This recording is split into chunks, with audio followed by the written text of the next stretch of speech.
Here's my drums. Started out with a CB drums kit with 12, 13, and 16 toms and some Paiste 302 hats, crash and ride. I've started replacing some of that. These are my buddy Joey's hi-hats. They sound incredible. And that's his snare there, an old Slingerland. Yeah, this crash cymbal needs to be replaced pretty soon. I did replace the 302 ride cymbal with this 21-inch stage ride, which is loud as hell, and it's got a nice bell on it. It's pretty good. I definitely need new heads for these toms. They've got to be at least 15 years old. Never replaced them since I've owned the kit. And I'm probably going to get a new throne too, one of these days.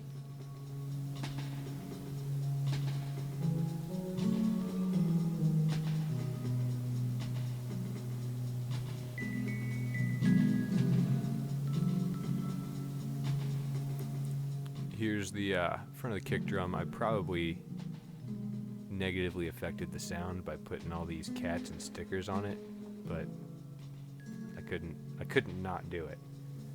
I couldn't not do it.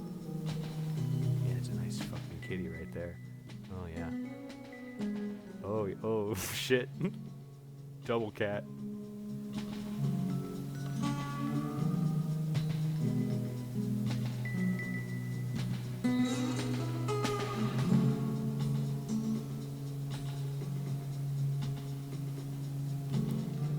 Here's my nice snare drum. It's not on my kit right now.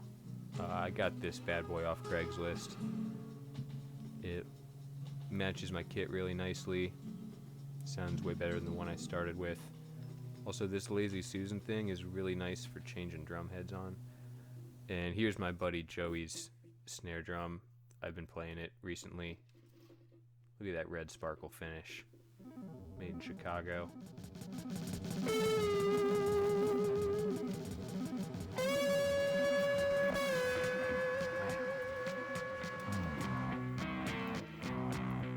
PV Classic 30 fucking tone machine. This thing's great. Cleans are awesome. The reverb's awesome. The distortion is not good, but it handles my pedals just fine. This next amp, I pretty much got it because I wanted the 15-inch speaker to play my baritone through it, but it turns out everything sounds good through it, so I've been playing it a lot lately. Just a volume and tone control, nothing else. Very bare bones, but it's hard to make it sound bad.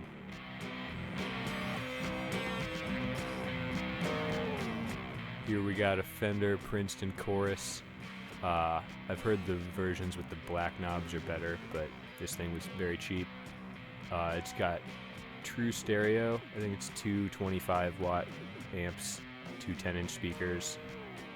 The reverb and chorus sound so good. It took me a minute to learn how to use the limiter on the overdrive channel, but I got that sounding pretty good too. And yeah, it's a really fun amp. Here's my bass amp. It's not very exciting. but gets the job done. 120 watts, 12-inch speaker. That's the best bass pedal ever. Everyone get one.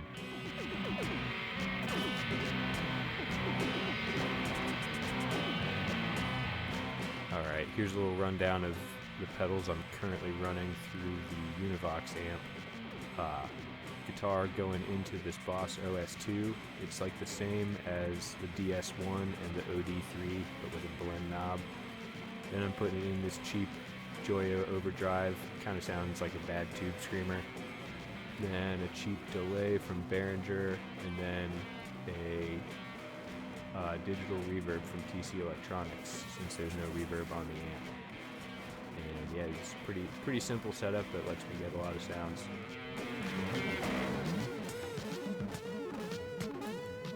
Alright, here's the bigger pedal board. I'm running it through the Princeton Chorus right now. I built this board out of IKEA parts. It was super easy, anyone can do it. We'll start here. Guitar goes into the compressor, usually just to cut volume if I need to. Into this tube overdrive. It's pretty good. If you replace the tube in it, it's pretty great. Into the double muff. I think it's just 2 big muff pies in one box, and you can run them either one or both. And then up here, got an EQ pedal, which I'm just using as a treble boost. And moving down, cheap $25 tremolo. All tremolos are the same. That not everyone tells you that, so you don't need to buy the good ones. Then up here, this is my favorite pedal I own. From Caroline Guitar Company, the Meteor. I'm probably pronouncing that wrong. It's so fucking cool. And then just the channel and chorus selector for the Fender amp. I swap these out all the time, but this setup's been working for me pretty well lately.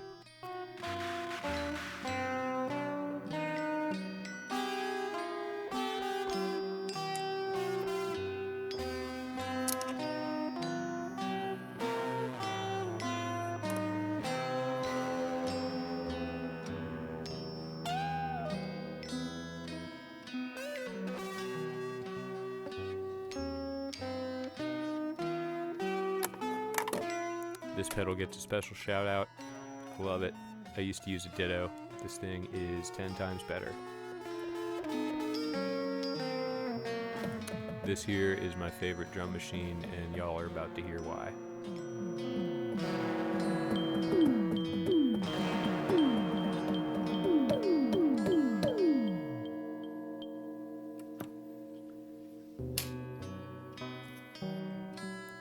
Here we got a couple drum machines, both from Boss, DR5, and this one came from the same guy who sold me the Univox amp, and then this one I bought separately, DR670. I don't really know which one is more advanced, but I don't know how to use either of them yet, but someday.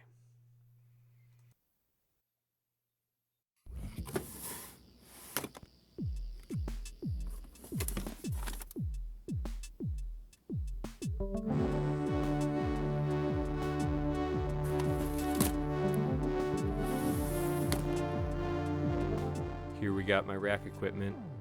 I made the cabinet myself, which you can clearly tell because it looks like shit, but it was $30 for the lumber and not much else more than that, so it works for me.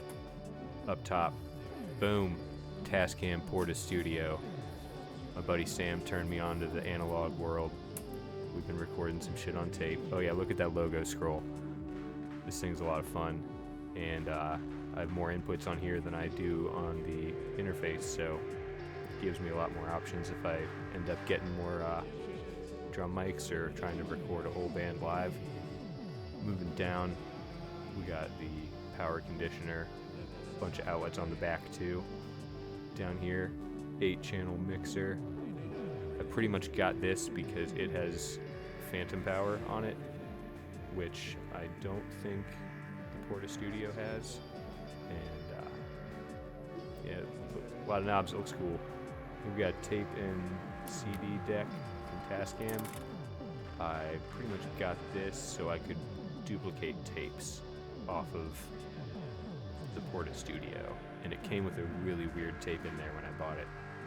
And here's my interface. I've had this a lot longer than everything else in the rack. It's pretty basic, but does everything I need. And there's the glockenspiel. Everyone needs one of those.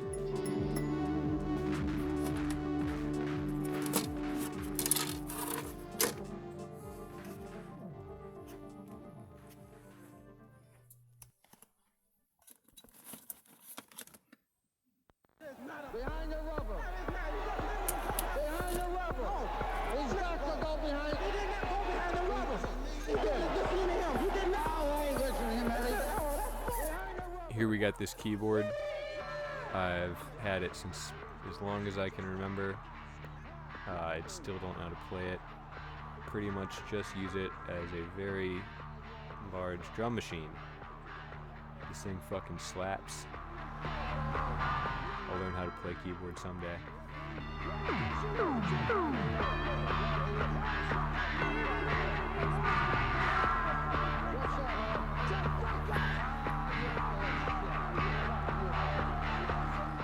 You gotta watch out for the eel.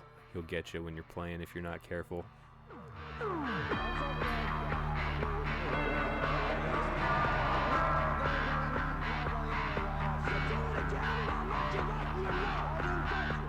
And I don't know how to play the piano either, but the cat can walk across it. And here's my dead amp. I still use it as an extension cab sometimes, but the head part of it doesn't work.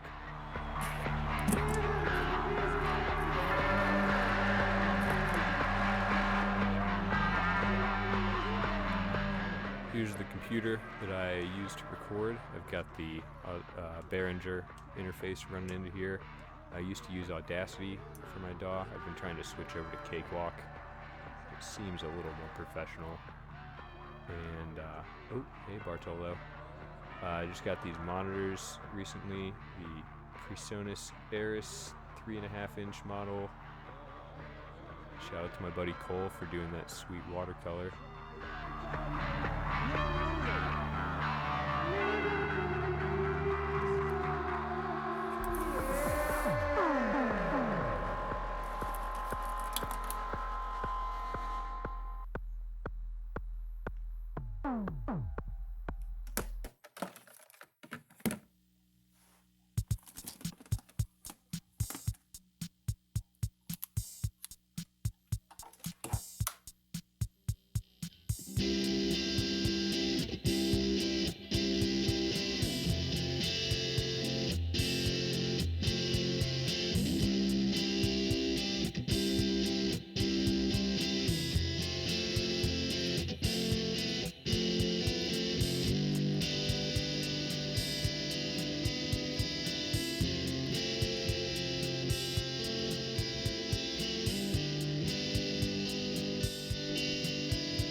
This is my newest guitar.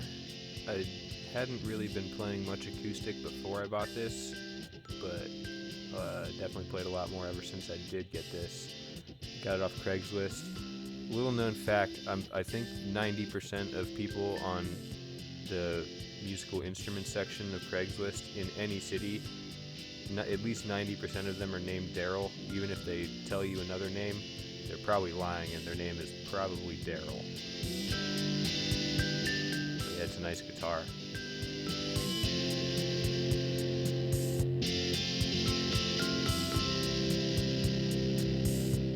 Here we got a little parlor-sized guitar from Stella. I think that these were just sold in like department stores in the 50s and 60s. And it used to be really good, and then the body kind of collapsed. The action is really bad above about the 5th fret. So it's in some sort of slide tuning right now. It's pretty unplayable if you try to fret it, which is a big bummer. It's a nice little conversation piece of a guitar, but it breaking kind of led me to buying that Martin Sigma, so I'm happy with it. Here's a fun one. There's the cat. We got this slimline semi-hollow Telecaster. It's got my name on the headstock, which I probably wouldn't have bought it if it didn't, because it's not that good. It's got a buzz on the B string I need to figure out. I also really wanted something with P90s in it, so it turned out to be pretty cool. And then I did this to it. If you don't know, now you know. GPO. All day, every day.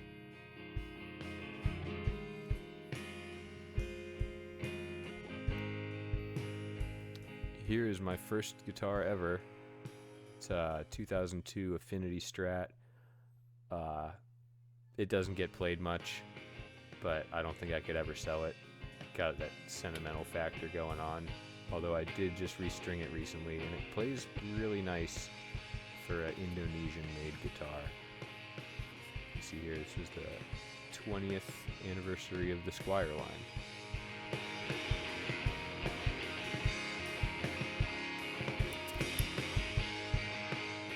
Surf's up, dudes. We got Dan Electro U2. It's nice and twangy sounding with those lipstick pickups. I put some real big strings on it. I keep it in D standard, and it sounds way beefier. I like it. And you can see down here, it used to have some sort of binding all the way around the edge, but a previous owner had disposed of that. So I've never had it with the binding.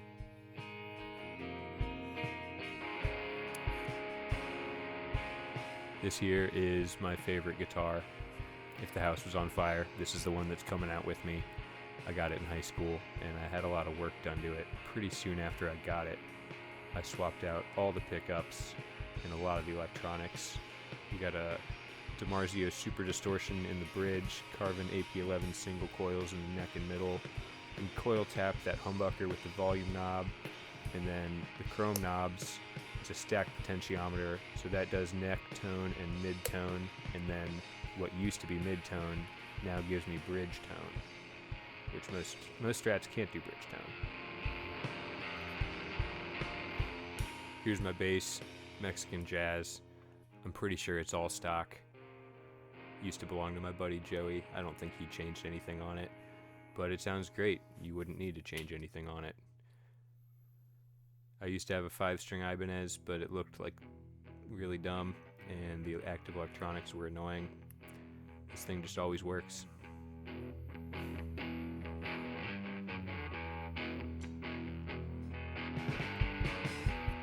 This was my first acoustic guitar. I remember going down and I was deciding between this and like a Takamine that cost $200 more than it, and this one honestly sounded better.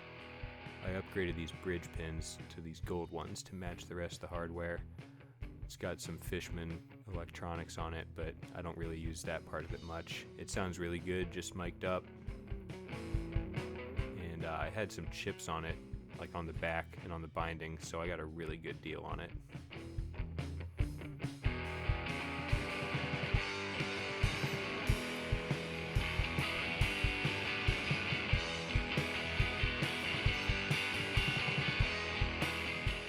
Big boy. I used to have one of these Agile Les Pauls. I traded it for the Dan Electro U2 because I didn't like how heavy it was. And then I ended up with this fucking thing, which probably weighs 2 pounds more than the non-baritone one. But this thing rips. I just put some much bigger strings on it, and it sounds awesome in B standard. Everyone needs a baritone.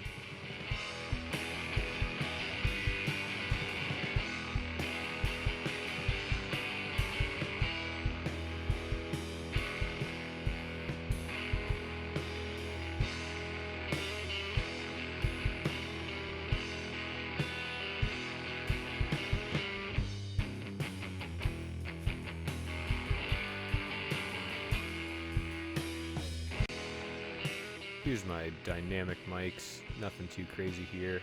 A lot of Shure knockoffs, a couple fake 58s, a fake 57, and then up in the top right is a snare mic, and the bottom right is for the kick drum.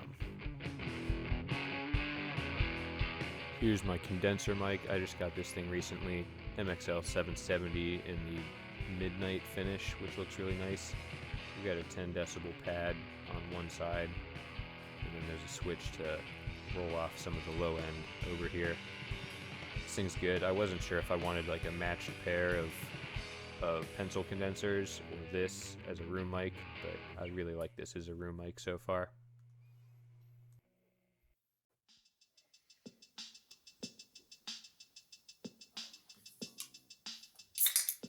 Hey, what's up, you guys?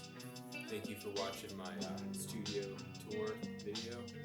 I gotta remember to thank my sponsors this time. They were really pissed I forgot to shout them out in the last video. First of all, US Express Mail. They made that kick drum head for me, and they helped me get all my packages here on time. Express Mail, thank you for all you do. Next sponsor is actually Patrick Blue Ribbon. They didn't give me this case, I had to buy it on my own, but they still want to be my sponsor, and I'm not here to say no to the fine flavor of Patrick Blue Ribbon. This week's episode is also sponsored by Slambotronics Pedal Company, based out of Cincinnati, Ohio. He's got some fuzz pedals in the works. I think he's got some tape echoes in the works. Be on the lookout for some sweet DIY pedals out of Cincinnati from Slambotronics Pedal Company. And lastly, we are also sponsored by Tidy Cats Litter, the #1 odor absorption for all your cat owners. See you next time.